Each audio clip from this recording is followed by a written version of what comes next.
Close this off and let's go live. Pop this out.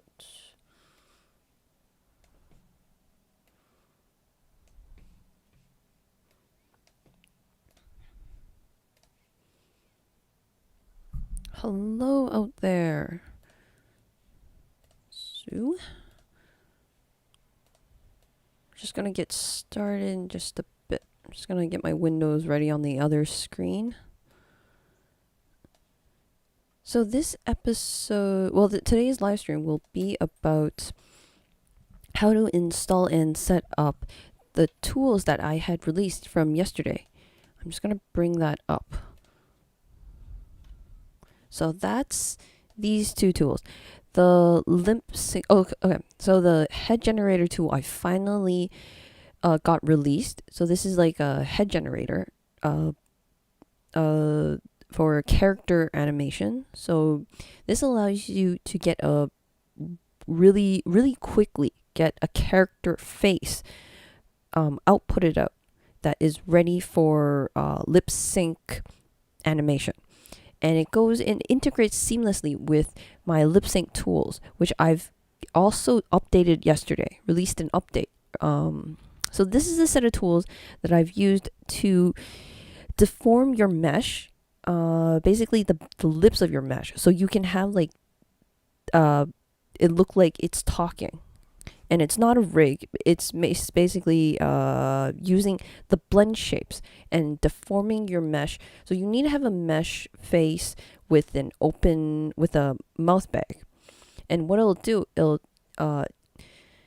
you need to input the old version, the very first version of the lip sync tools. You had to input the mouth landmarks. Tell the tool where the mouth is. This is the left side of the mouth. This is the right side of the mouth. This is the upper lip. This is the lower lip. So you had to like input all that information into it. And the update of this that I had released yesterday for the lip sync tools is that it'll know it automatically just for the head generator, because I'm creating a tool that will generate the head. I'll know exactly where the lip is.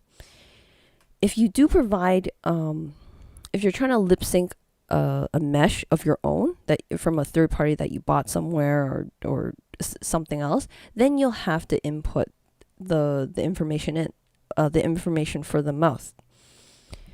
But for the head tool, it works seamlessly. So this allows you to get really simple face characters, talking animation very quickly and very easily.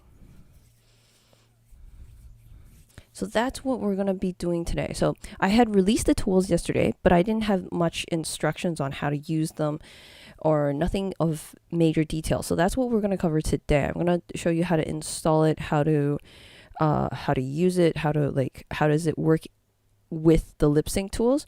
And I'll show you some of the updates that I've done with the lip sync tools to accommodate the head generator. The reason why I need to spend a little bit more time on the installation for the head tool is because the head generator has a few sort of helper HDAs. So it relies on some of the HDA components from the lip sync tools. So these two tools have a bit of overlap. So that's where it gets a teeny bit confusing, but it's not too bad. When in doubt, just install everything on it. Then it should work fine. So let me make this a little smaller so I can actually see the chat. In case anyone has any questions, just post them in. Okay, we'll make this, okay, that looks good. Okay, so now these are the head generator tools. Oops, sorry, not this. I want to show you the release version. Okay, so these are the head generator tools. So you'll see that this has head alien generator, head alien generator random. So that's the randomizer. This is the head generator, randomizer, stylized. And then there's this facial mouth control. So this is the HDA from the lip sync tools that the head generator will require. I'm just going to pull up the other one as well so we can see both.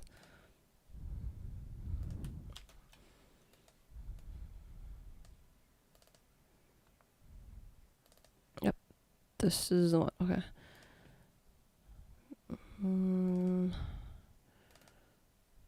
Okay, there it is. So this on, oh, I didn't just do that, did I? It's a Windows thing. When you hit the bottom of the window, it will resize your windows, and then I have to open everything back up. Okay, so the one on here is the Head Generator HDAs. The one on the right is the Lip Sync Tools. You'll see that there is a facial mouth control HDA here as well as one in the Head Generator. That's because these two files are exactly the same. I will show you. Actually, let me show you what it is. That's probably a lot easier. Now, I've included the facial mouth control HDA inside the Head Generator just for convenience. So when you download it, you'll get this as part of the zip, and all you had to do is just install all these guys and you should be fine. The Head Generator should work. It's still in beta, so there are still bugs, so just keep that in mind. It should be functionally working. So when you download here, that's this zip will get you everything you see here. Okay, let's do this. Just gonna fix my mic just for 1 second. Okay. Now, in order to install it, okay, I'll explain the chops in just a second. So we're gonna get to the lip sync part. This chops network here may look familiar to all those that have seen the previous tutorial on voice tools and chops for the mini series in the lip sync. So that's where this is necessary to make the character face talk, but we're gonna go through that in just a bit. Let's deal with the Head Generator first. So I'm gonna bring the Head Generator into here. Now, first, let's install it. So let's come over here to Assets, Install Asset Library. So then we gotta find that Head Generator, and that's gonna be from all the zip file that you extract, and this is what you get. So let's install this. Bring everything in, including the facial mouth control. Okay, we're gonna install all these guys. And once you do that, you come over here inside a geometry node. So not on the object level. Come into the geometry node, hit tab, and just type in head. It should come up. So this is what we just installed, all these guys. Now the facial mouth control is also here. So if you go face or facial, F-A-C-I, facial, and then you start that off, it'll bring this in. Now usually when you type facial, if you installed all the lip sync tools, you're going to have a lot more, but we're going to just do that in just a second. This is the only component that I need for the Head Generator that overlaps with the lip sync. So that's why this is here. Let's do the head. Okay, let's start with just a head randomizer.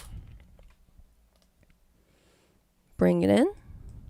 Now let's put the render flag here, and your head should appear. Now you don't see your head. Say you're like here, and I'm like, where's my head?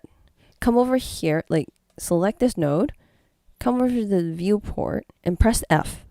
That'll bring you focus. They'll focus the 3D viewport onto the selected node, which is the one we have over here, the Head Generator.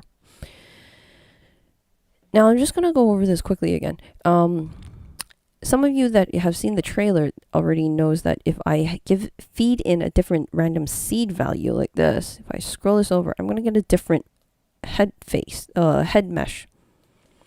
So you can just feed in $F, or you could just give it a number. You can type in a number if you want.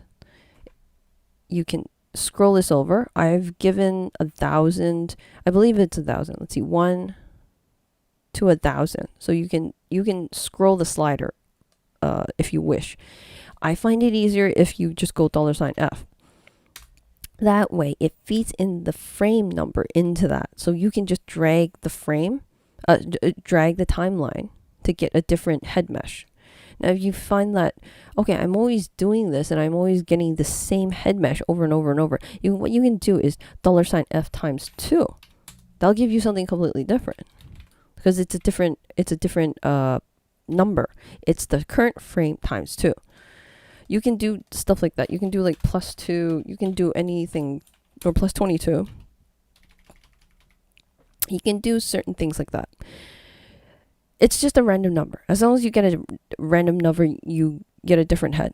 Now, if you want like, okay, I don't like this style at all. Like I want a bigger head. So let's just make it bigger. Make the head lower head part wide, stretch it out, and then the lower head, let's make it lower, or sorry, in and out. So you can see part of the nose disappears once I do that. And then let's make it down, move it down. Oh, this goes up. Well, that looks cute. This looks cool. It's more like I don't know. It looks like a skeleton. Let's lower it a bit. I think this is okay. And then the back of the head, forehead a little bit over. Okay, I will stop. In and out. I have a lot of fun with this. Now I am going to do a few updates to this head generator in a bit. In the next few days. Just because some of this labeling is not the greatest. I had it temporarily put in just so I know what it is, but it's not very descriptive. For example, nose in and out. So this moves the entire nose in and out. That's pretty descriptive. But if we get into, okay, I'm just going to move this out just a bit. And then nose muscle. So what does that mean? Well, you can always try it and see what it does. Now you're starting to see it grow. So that's the bottom of the nose, sort more like the nostrils, the middle part of your nostrils. Not the middle part, the two, your nostrils meet, the meat of your nostrils, whatever that's called. So that's what this is controlling. And then you can actually move it further apart because you have two of them on your nose. So so that's what I mean. So this is the nose muscle that I've been referring to. So that's not very descriptive on here. I gotta dig up a reference sheet to the nose anatomy, muscle anatomy, and then I'll be more descriptive on this, and it'll have tool tips and stuff. So I'll be updating this in the next few days. I'm also thinking of making a visual cheat sheet or a visual sort of helper sheet to show you which part of the face each parameter refers to. So there'll be like little lines coming out of here. Okay, this is what I mean by the nose. This is the nose thickness, nose root. The nose root is this middle part, is what I mean about the nose root. So that's this thing. So I'm going to blow it up really large so you maybe exaggerate it. It'd probably be, yeah.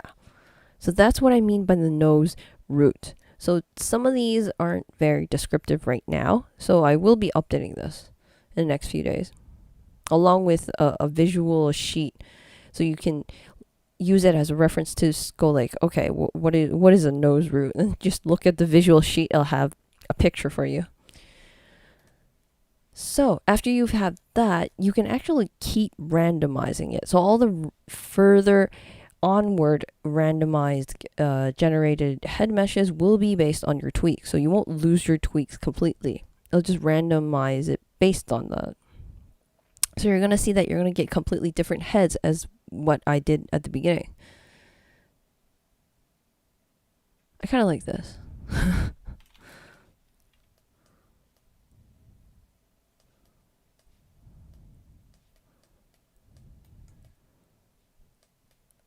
Okay, I'm not going to spend too much time on it. Let's see. This looks pretty cool. I like the in-depthness of the eye. You can actually control that too. So the depth of the eye, eyebrow, eyeballs, here, eye depth. Make it deeper. Okay, let's see how he looks. So after you decide on a shape that you like, take this out, take out the random seed. Otherwise, if you don't lock this down, so okay, let's just take it out first. So it's stuck on 79. That's because we're in 57 plus 22. We did a little math expression. If I don't do that, if I don't take out the $F, when I move this, I will lose this head. When I move the timeline, I'll lose the head. So you have to take it out first if you decide on this is what I like. Okay. And then let's turn on the retopology to get nicer, cleaner topology. This does take a little bit of time for it to solve. So it's best to leave the retopology off while you're tweaking the head, and then turn it on when you've gotten the overall look of your head, when you've decided this is something I want. So now we have this going on. There is something that I've embedded into the head generator to make it work with the lip sync tools. So if you come over here, select this, come over to the details panel, you'll see a bunch of data here describing where the lips are or where the mouth is. So you have the mouth corner left, mouth corner right. So this may look familiar for all those that have seen the lip sync tool tutorial. I'm going to come here to the facial deform HDA. So this is the lip landmarks. Where is it? Where is it? So this is the mouth corner right. So the right on the screen is actually your left. So just keep that in mind. The mouth corner left is over here. So this refers, these are all names taken from the lip landmarks that I've used from the lip sync tools, which tells me where the lips are on this head generated mesh. So we want to hook this up with our voice recognition tool, or in Houdini, the voice tools in Houdini. So this is where we get into the chops. So let's go back up first. This is where we had that chops network set up. So this is the last previous tutorial I talked about how to set this up. Now if this doesn't interest you, if you don't really care about how to make your own voice tools in chops, that's fine. I will be sharing this HIP file, so you can just reuse this HIP file and just substitute it with audio, your own audio recordings. So it'll work like that. Now, this one, so this chop net, this is where all the magic happens, where all the voice tools are held. Now, this is how Houdini recognizes your voice, is that you have to build a phoneme library. I'm just going to drop down. This is the phoneme values that I use as a reference. If you drop down a phoneme node and come to the help, Houdini actually provides 41 different phoneme values to help you get going. So this is the list of words that I've recorded and into an audio file and fed into this ChopsNet. This is the syllables that are going to be detected. Now, if you are using my voice tools, you have to read, I don't have it recorded in this particular order. So we're going to just get into that just 1 second. But this is where your phoneme library goes. So you record, this is your audio recording of this list of words. Remember to give a pause for each word. So say one of the words and then give it like 1 second pause and then say the next word. That's how Houdini will know which syllable goes with which syllable. So I'm just gonna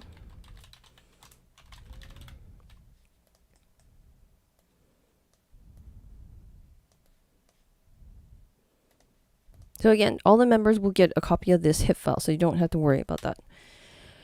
So this right now has my audio recording of the phoneme library, which doesn't really help you if you want to do your own text, speech animation, talking animation. You'll have to record the phoneme number in your own voice.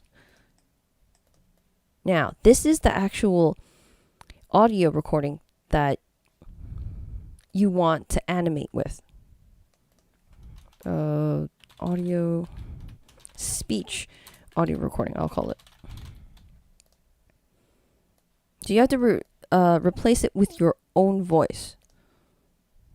Or you could just use mine. I'm going to include my voice in here as part of the HIP file, so you can use that. But it's not very helpful in your case if you want to customize this to record, to recognize your own voice. Hyson. I hope I pronounced your name correctly. Sorry. You're the first person here. I think today is a slow day. Well, I'm just going to be covering the installation, so I don't expect a lot of people to come either. So after you have the whole voice recording all set up, so these are the only two things you really have to tweak. You have to like change is the speech audio recording and your phoneme library, or you can just use my voice if you're okay with that.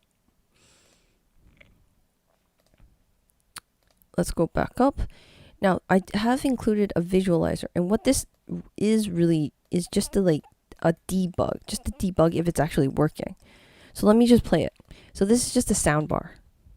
Okay, so something's actually happening. It's just detecting something. That's all I'm using this visualizer for. These are the values that I'm really more concerned about, or really need. If you come to the points, come to the channels over here, let me bring this up. You'll see that if you scroll over, there's values getting changed. These are the values that it's detecting. These are the syllables being detected. So this is what we really need out of this whole network. Come up here. Let's go to the geometry node. Let's go like, I don't know, talking animation. Let's just call it that. Just give me 1 second. It's triggering the retopology again. 1 second. Okay. Come in here.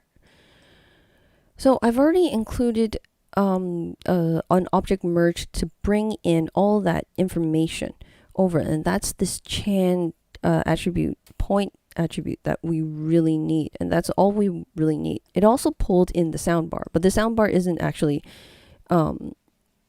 working at that point. We don't need this. All we need is this chan attribute to make this work. Now, I showed you how to install the Head Generator HDA. You also need to install the Lip Sync HDAs as well. So let me show you that. So that's all this stuff.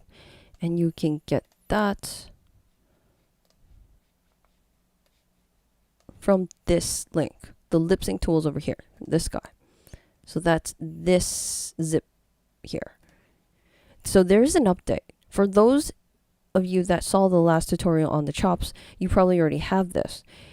I have updated it. So that is version 2. This is version 3. I tried to make it a little bit more clear with like a new post. I don't know if that's clear. I did actually like have a link here telling people that there is an updated version 3, and you click on it, it'll just bring you over here. So this is what you really need. Unzip it and you'll get all this. So let's install this now.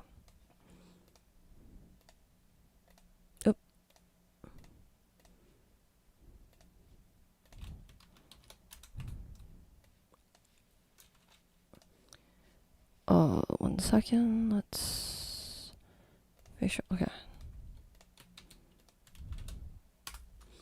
Okay. So let's take all of these lip sync tools, and you can see that here, the facial mouth control. Now we already installed this before. It's okay. You can install on top of it. It'll just take the most recent one that you installed, and they're both the same. So it's fine. You just take all of it, install it. So it'll be highlighted in red. It'll show you like, okay, you've already got this. We're going to overwrite this. It's fine. It's the same file. It's just more convenient to put it in 2 places. So if you just download, even if you just download the Head Generator, it'll still work, because the Head Generator relies on this particular HDA to work. So after you install that, I'm going to come to the object level. Sorry, not the object level, the geometry level. And I'm going to type in facial. And you can see all the lip sync tools will appear over here. So this is the one that you really need. The facial phoneme for chops. So this is already ready to go. It has all the 41 different lip shapes, and it will read this Chan data, point attribute data, coming from our voice tools setup, from the chop setup that I've just shown you. And it'll also read the lip landmarks that are coming out of the head generator. So it'll know how to map the voice tools onto your generated head in order to make it talk. Now you come over here, you can see that I have this really large note right like slapped onto this facial phoneme for chops node. This brings us back to, let's go over here, the chops. Now remember I told you about the phoneme library, and if you are interested in doing your own voice recording and voice recognition, voice tools, you'll need to record your own phoneme library using your own voice by reading out the phoneme list. Now the phoneme list, you'll have to read it in the order that I provide you in this chops, this little note that I've left. So just read this list of words. Read each word with a pause. So this would be like beat. Give it like a 1 second pause, and then bit, and then gate, and just read it from top to bottom. So the order does matter, because this is the order that I shaped the lips in. And I'll show you, and we can go into behind the scenes. So this is all this like different lip shapes all over here. This is all 41 different lips. So we'll only recognize it in this order. If you do mess up the order, you might not even be able to tell, just because the syllables are like, not everyone knows how to read lips. So okay, let's hook this. Let's hook our head mesh into the first input. That's the mesh to deform. And then now we need like the voice recognition data, which is coming from the chops. So that's this one over here. Give it a second. It got to go through the whole cooking process again. This triggers the read topology all over again. You can avoid this by caching the head over here, by putting a file cache over here. So let me just do that. Let me show you. Otherwise, every little change you make, it will trigger the read topology because it thinks that something has changed. So you can avoid that by putting a file cache. Now, we're not caching an animation, so we don't need the $F. We don't need that. We're just caching one frame. And that's the head. So that's our head mesh. I can just save this and then load. And then this won't change anymore. It won't trigger it to read topology. But now it's triggering the cooking process of the lips. That's okay. That's pretty fast. Now, you can see here in the timeline, I have this like sound bar over here. This sound bar, you can get the audio spectrum by clicking this little speaker icon on the bottom here. If you click it, this allows you to play sound while you're playing the timeline in Houdini. So you come over here, click the real time, and usually what I do, you'll pick like your script, the script that you want to animate this character with, so you can actually see the audio spectrum on the bottom. So you can see that this is the welcome to bubblepins two little speech word that I did. If we come over here, that's this one over here. That's this audio speech. So this is the same file. Now it's important that you know that this audio panel here from this little speaker icon button does not affect the scene in any way. It's only for visual purposes. So I like to keep it in sync to play the same thing that I'm talking used to animate the character with, so I can have the spectrum on the bottom. So I actually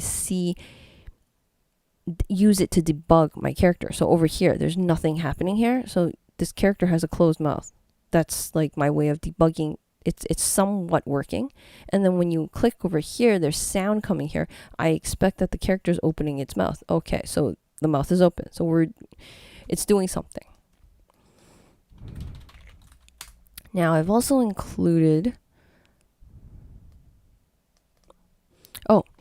and the update that I've done with the lip sync tools is that, okay, so if you watch the previous tutorial, you'll probably, the old way of doing this is to pick the mouth landmarks yourself. So you have to like click this and then actually select the mouth upper left middle one. Now I don't know how to like, the label gets cut off. I don't know how to make the label larger or more wider.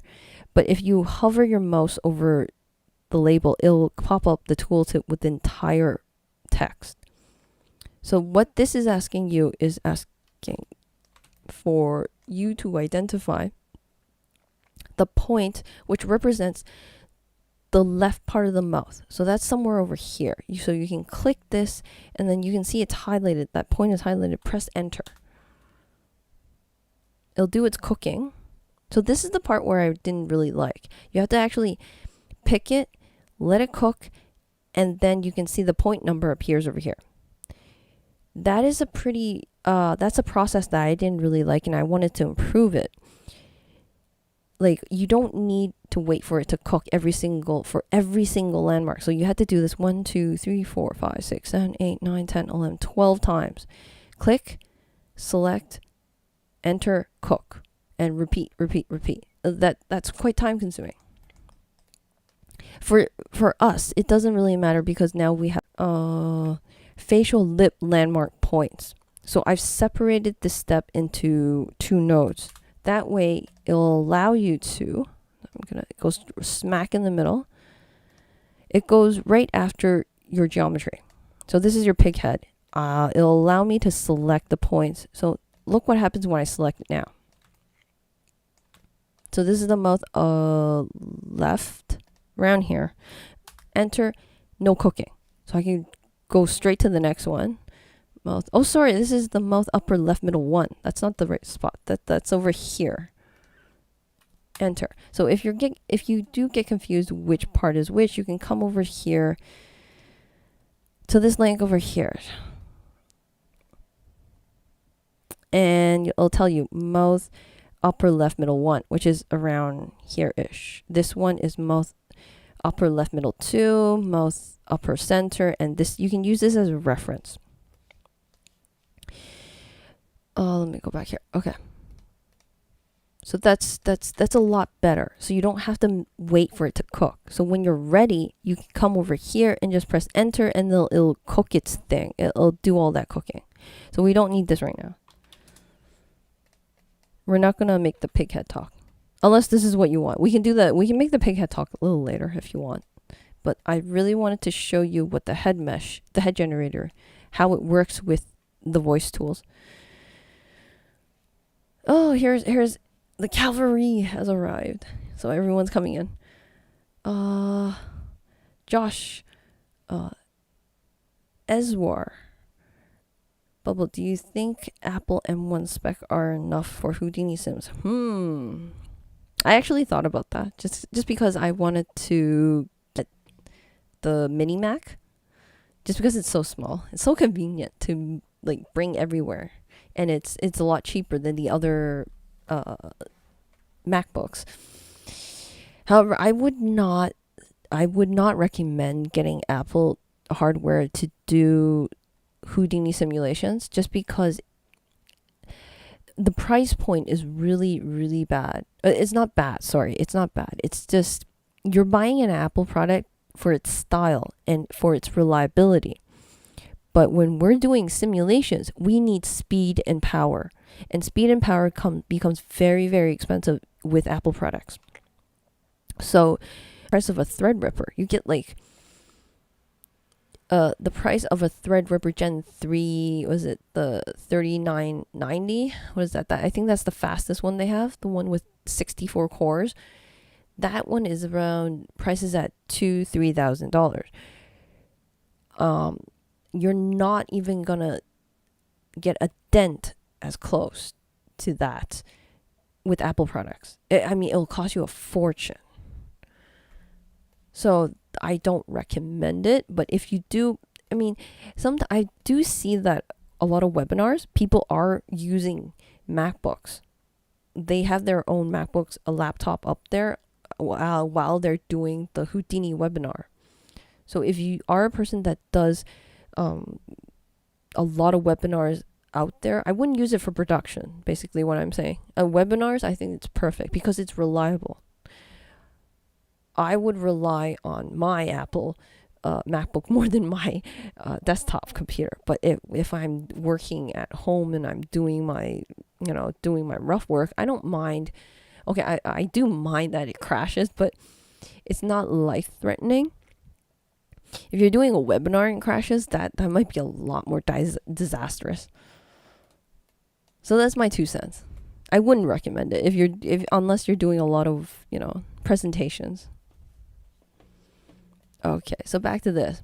So this guy is actually recognizing the head generator. You do not have to manually choose these mouth landmarks. You don't have to tell my tool where it is. It'll know automatically just because it's coming from the head generator. It generated the head and the mouth, so it knows where it is. What you do have to do is calibrate it. So you can, if you put the render flag on the second output of this lip sync tool, you'll see that there's a lot of color here. Well, it's covering the entire face. It's not really supposed to cover the entire face. That means you need to adjust the radial scale. I'm going to go back up. Here. The deforming radius. It's too large. So let's go 0.25. Give it a second to cook again. Because there are like 41 different lip values. So it does take a while. Okay, there you go. Now we see something more normal. This is what you're supposed to see. So I do have another reference picture here. So landmark 01. So I've separated the landmarks into 3 groups just because the colors were overlapping. Now there are 12 landmark spots on the lips. So technically I would need 12 colors to represent them on the screen. The problem is the landmarks are too close to each other on the lips for you to see anything useful. So I've separated into 3 groups. So this is the group 1 that you're seeing, which is, let me pull this over again. Group 1 over here, it says landmarks number 1, 0, landmarks number 0, which is this, landmark 0. Okay, over here, we're seeing this guy, which is mouth upper center, mouth corner right, mouth upper center, mouth, basically the corners of the mouth. I've also tried to make it more convenient by having a little note here that tells you, so landmark number 0, the red represents whatever, orange represents whatever. This is just a debugging tool. This does not affect the scene at all. So this is just for visual purposes. It allows you to adjust a way to visually adjust the deforming radius. Why do we need this? This tells the tool how far to move the mouth. If we left it at 1 and like the whole face was covered in green, like, let me do it again, like this, give it a second. So the whole face was green, the mouth would just open so wide, it would just like, actually, let's try it. Let's just play it. Okay, you can see the entire face is actually moving.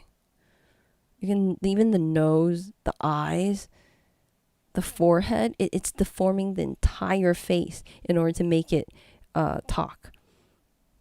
Okay, I'm just gonna replay this.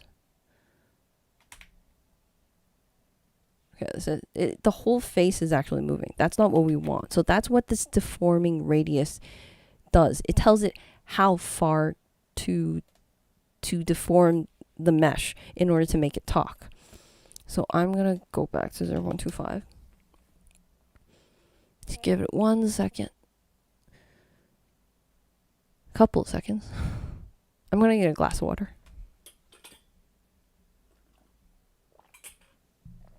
Okay. So this is what we're seeing a bit more normal. Come here and I'm just going to play it. Okay. That's enough. I just need a few frames. Well, okay. First of all, this is wrong. When it closes, the mouth is closing too far. So I've included this close mouth open close threshold. So what I'm gonna do is 2.5. Okay, so that looks way more normal, doesn't it? Let's play this. Okay, that looks a lot better, doesn't it?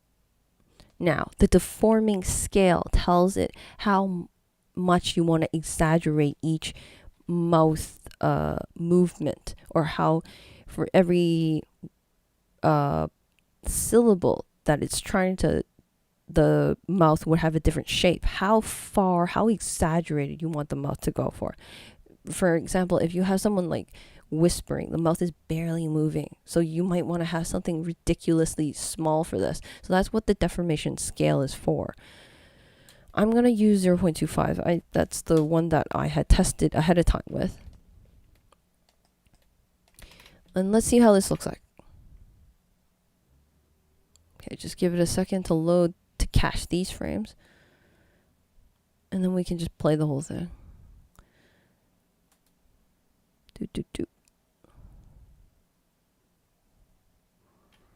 Oh, yeah.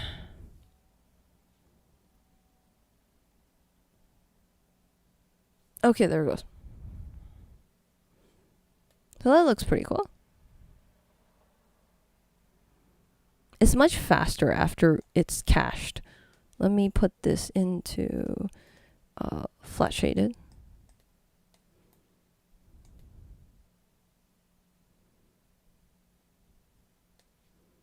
Probably looks better if it's subdivided one more time. So let's go here.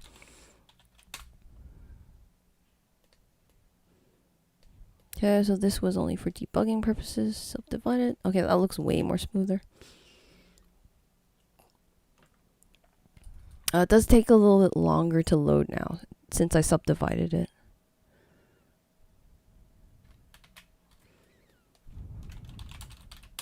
So it's best to do, like, throw down a cache. I don't know, talking head. I'm just gonna get rid of this hip name. I'm going to keep the $F because we actually want to cache the animation. And I'll just leave this running just for a while. So this was mainly what I wanted to show everyone today. So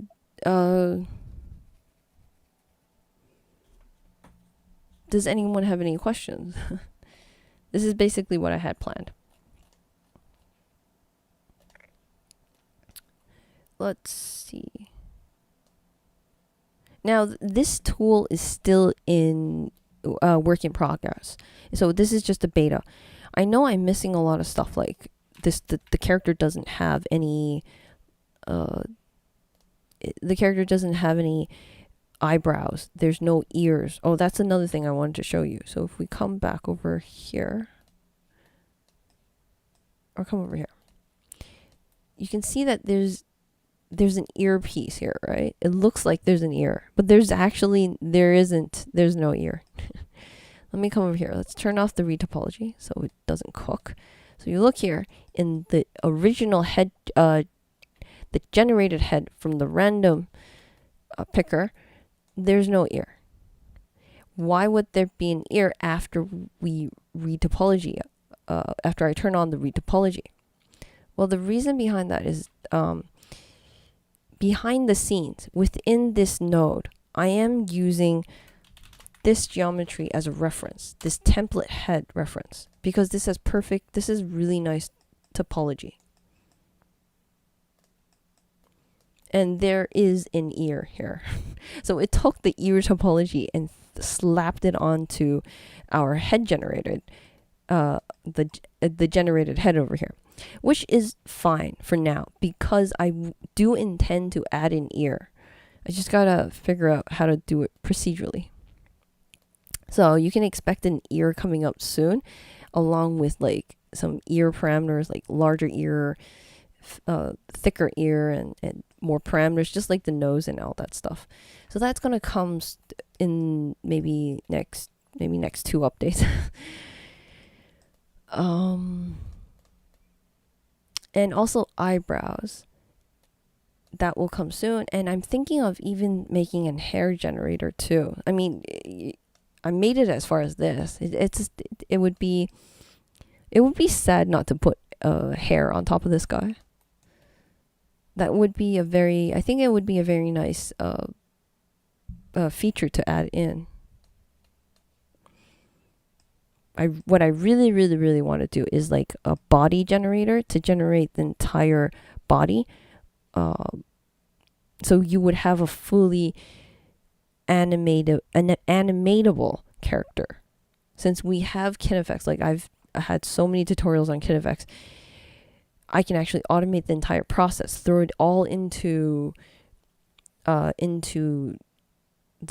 body generator of some sort, and then do a skeleton generator, and then do a KineFX generator, and then have the whole thing going on inside. And that would be really cool. You would have a fully animatable character within a few nodes.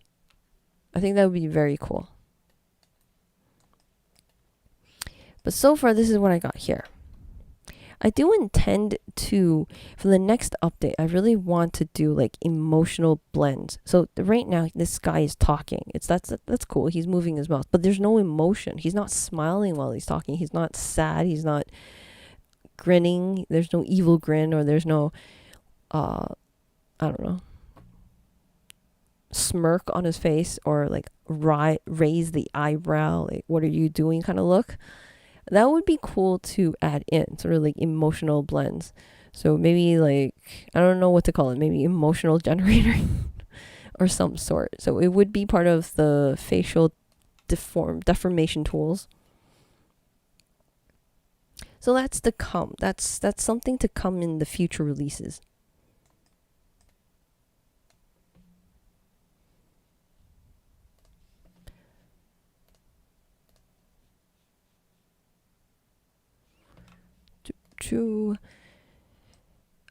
There are some things I wanted to talk about.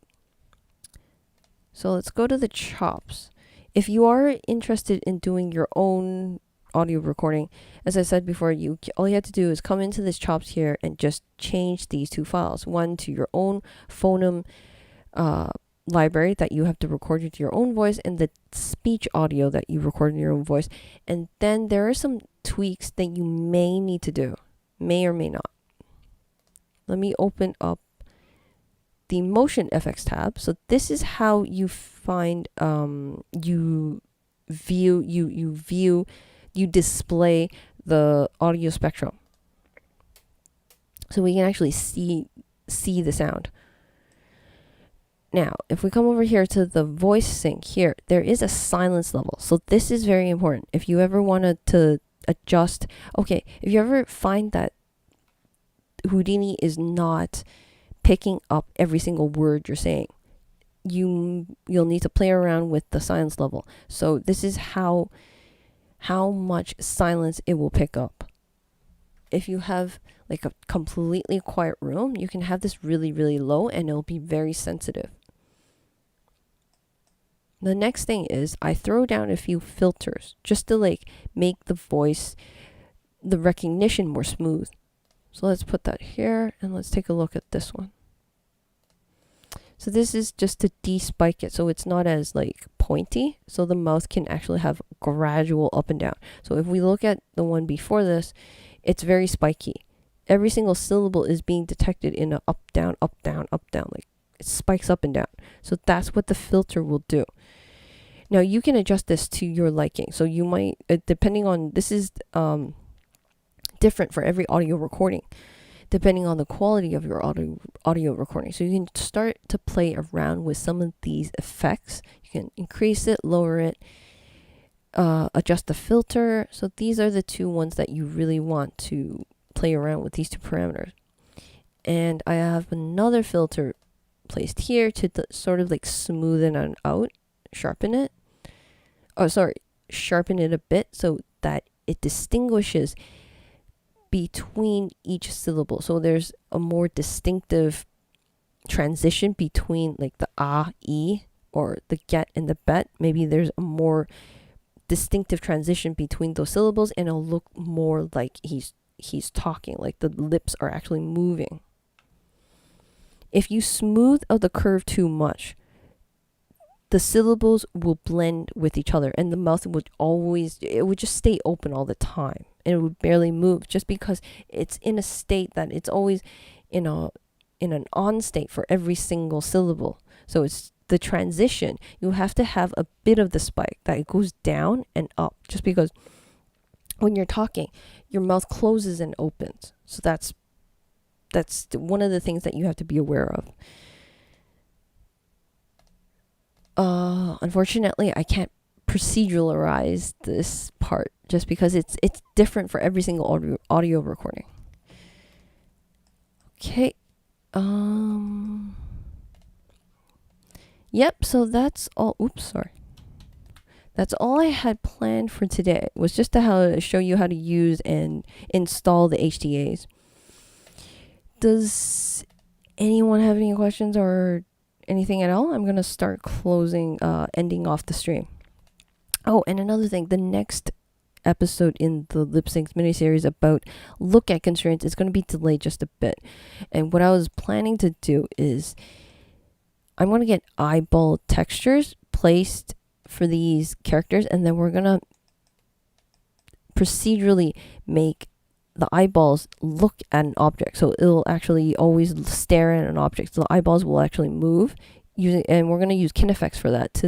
There's a look at constraint that will come in handy. It'll always you can animate the eyeball motion.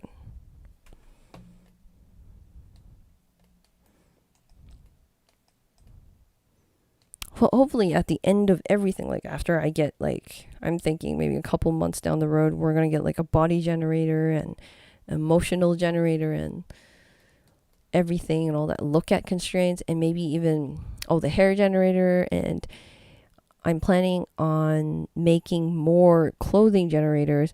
We're going to have a really nice set of tools for all the character animations. And that, I think that would be really, really useful.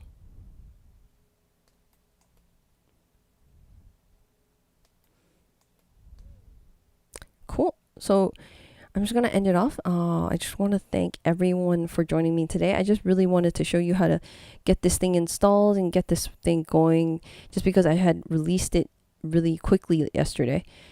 Didn't have time for much documentation or instructions. There will be instructions coming up soon where I'm going to have more reference pictures over here to show you what each facial feature looks, or these parameters represent on the face.